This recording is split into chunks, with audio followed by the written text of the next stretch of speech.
Hey everybody, obviously this is a carnivore video, but I'm going to show you guys some quick things that I'm doing. It's 5 o'clock and I'm going to be kind of rush cooking a little bit, but I cut some boneless beef chuck roast.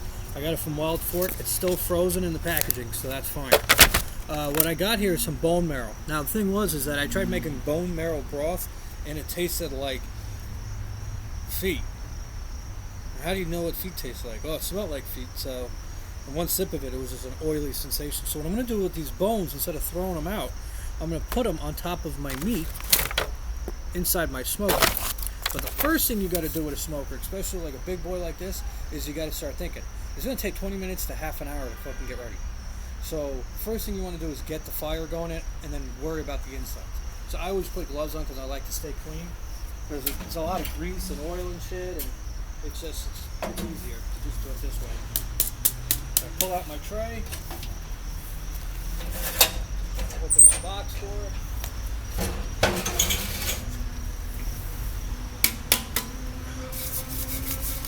now I dump all my ash on the ground. A lot of people probably would, a lot of people don't have that luxury just to dump it on the ground. I do. I spread it out in my grass. My grass goes very, very good over here.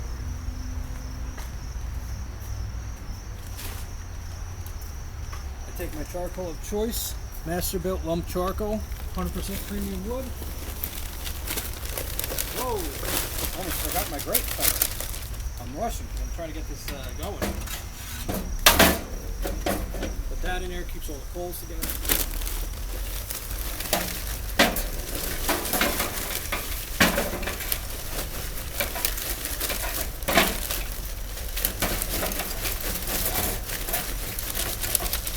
Cool.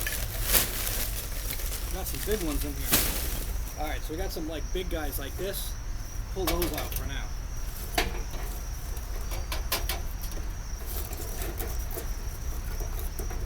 Could add a little bit more, but that's good for now. The reason why I want to do that, and I'll show you once we get over there. Next thing I do is I take 3 of these fire starters, these wax starters. I get them lit and stick them in there. These diamond matches, they suck. I'm just using them up. Once they're gone, I'm never buying them again. They don't stay lit. One over there.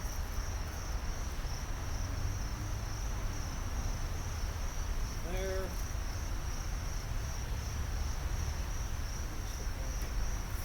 Okay, so now I got them sitting in there nice. I'll bring you guys over. So I'm going to take this nice big chunk here. I put that there, and I'm just going to stick it in this corner. What's going to happen is that flame's going to work on that one really nice. This one's like a nice log. I'm going to stick it right there. And take this guy here, I'm going to stick it here, try to get it at a nice angle, like such. And I got this other big piece here. I'm going to just stick it on top. Basically what happens is you want to kind of block as much of this flame as possible so that really starts working on this stuff. And right now this is the initiation of starting it, so the first thing I'm going to do is, not first thing, but what I'm going to do is leave it open. Now we go over to the smoker while that's going to take care of it. Toss that off to the side. Trim shit. That came with the smoker. It's like a felt shit that's gluey. It's garbage. I don't want it. Pop my top open to where I want it. Take out the grill plate. Such, and just put it off to the side. The inside of this thing, it is nasty. I forgot to get to it. Oh God. If you guys can see that, prefer not. Get it on me. Splash that off to the side of the yard. Whew, that stinks. I don't want to put these back in here. These things are fucking nasty. So I have tons of these things. There is fat and gunk coming out of this thing. It's disgusting. Take it carefully, don't splash it on myself, fold the ends in and throw it in the trash. We don't want the smell of this funky rotten meat that's just decayed material, that's fat and everything. I tried to clean them out right away, but obviously I thought I did, but apparently I didn't. So we're just going to get rid of that. We're not even going to fuck with it.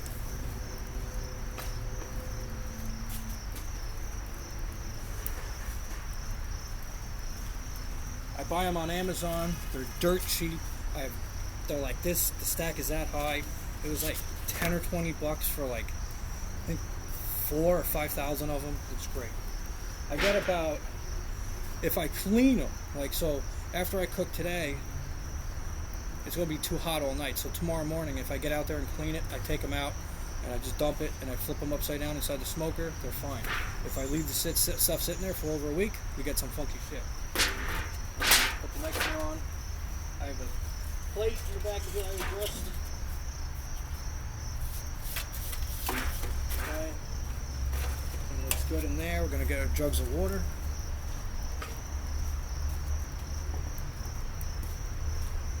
Now, because I know this meat is going to have a lot of water in it, I don't have to put a lot of water in here. And it's only one piece of meat, okay? So what I could really do is I could actually reduce one of the pans, take it out, and just have one pan over where the meat's going to be, and then just put a little bit of water in it. I'm looking at about that much inside the pan, in case you guys are wondering. I keep my jug out in case there's a fire, but I'm going to.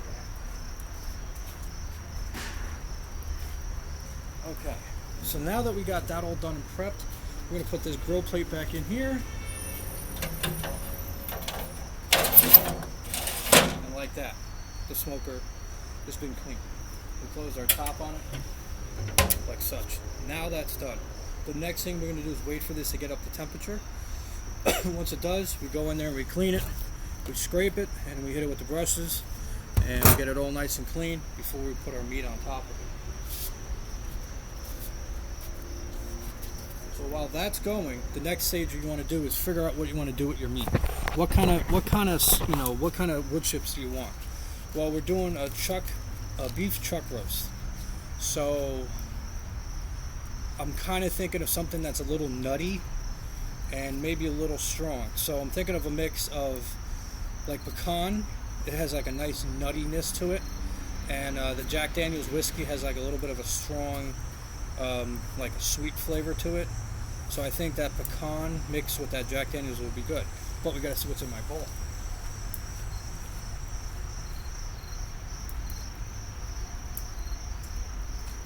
Alright. So last time I smoked, I didn't use all my wood chips. So this is where you gotta look at stuff. So this right here is bourbon barrel.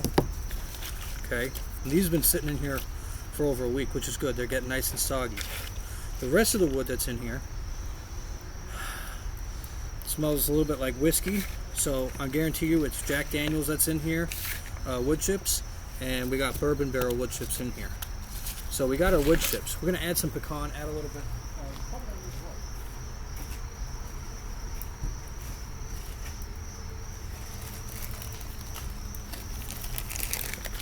So here's my pecan. Okay, here's my bag of pecan. I got these from Amazon as well. They're actually, their bags are actually, I think, a little bit bigger, but they're a lot cheaper than at Lowe's where I used to buy it. And the wood is a lot better cut. You know, you actually got some really nice, you know, pieces of wood in here. You know, they're not like little tiny chunks.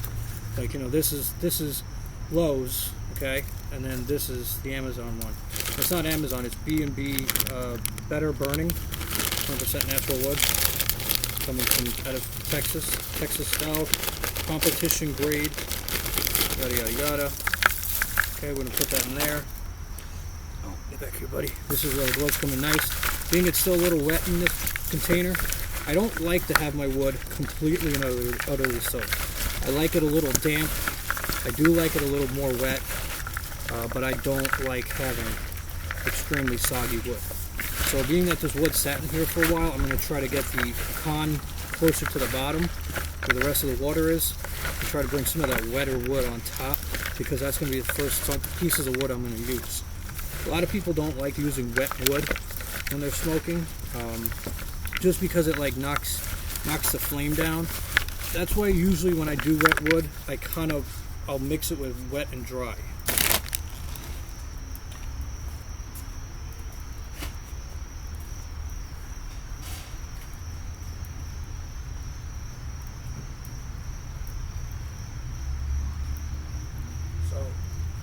What I got here is, these are apple chunks. These are from an apple tree.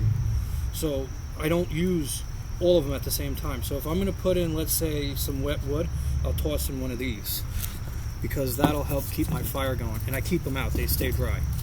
So this will take This will burn nice, and it smells really good. And you smell the apple tree wood, and it doesn't smell like a Granny Smith apple, but you can smell the hint of apple, and it's great. So we're done with the gloves. The smoker's got water in it. The firebox, let's check on that. We got our gloves, we got our meat, we got our water. If I need more water, I can always grab it. Then we're going to check on here. So you can tell that one down there is slowly burning. That one's still going. And that one, I'm not 100% sure on what happened to it. It kind of looks like it died out. So instead of, giving up right away, we're just going to grab another one of the wax guys. I'm just going to toss it right into there. Due to the heat that's over there, that's going to ignite. So you see it's starting to smoke and smolder.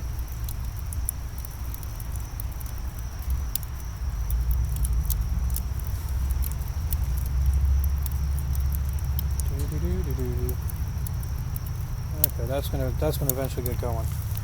We can also even do another one in here. Like this is another little hot spot. Like I could put my hand in there right now because it's not 100% hot, but I could feel the temperature. And we're trying to get this thing going pretty quick.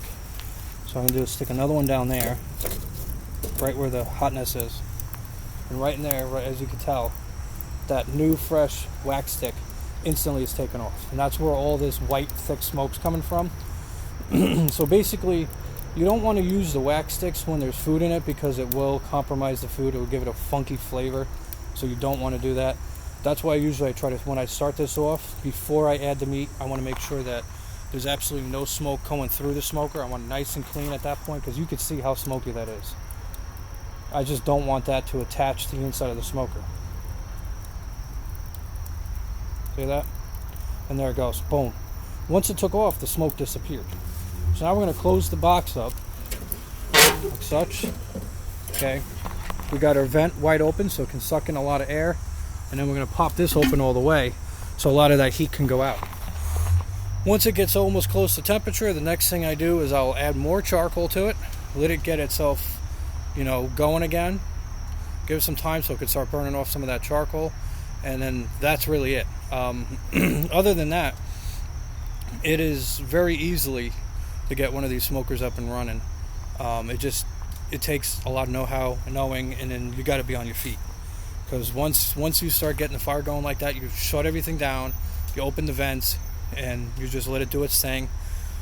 Once it gets up there, you take some more charcoal, you put it in, you start prepping your food, you get it ready, you put your food in there, and then you want to use a wireless thermometer with a timer, and that's when the real good stuff will start. Because with a wireless thermometer, which for some reason my thermometer keeps disappearing, somebody doesn't put it back, but with my wireless thermometer, I can sit at my computer inside my house or be in my garage, and it will detect everything. So put everything out here. There's my thermometer, and this is the thermometer connects to this. This is by Charbroil. Very great, very loud alarm, especially when they're new. And it's good too because then I could track it, and I can also have a timer on it, so it will tell me. Well, not just tell me, but it'll show me how long it's been cooking for, so I can go like, okay, every 30 minutes, I'll be able to add some wet wood to it. Let's say it's cooking for an hour. I'm like, let me go out there and check on it. Especially if like the temperature is not moving on the meat. If you start seeing temperature drop, you waited too long. So whenever you're smoking something and you're not going to be sitting out here watching it, you definitely want to check on your food every half an hour to an hour to check on the temperature, to check on the food. See if it needs to be flipped or not. Also check on the firebox. It's number one. If you're going to go out there to your smoker, you got to check your firebox before you walk away, because that is where the biggest fatal mistake that a lot of people make who've never been smoking before, and they just set it, they forget it, they go out there and they're like, oh, I got enough charcoal, it should last me for 5 hours, and it will probably last you for roughly almost an hour, depending on what you're cooking too. Because the more wet wood you add, okay, so it kills the charcoal down. And then also, the higher you run it, it's going to burn through charcoal quicker. The lower you run it, it burns through slower, but it takes a lot longer to cook. So it's a major trade-off. But anyway, guys, that is Mike's smoker tip, how to get it set up and running. And we'll be showing you guys what the meat tastes like later. Later.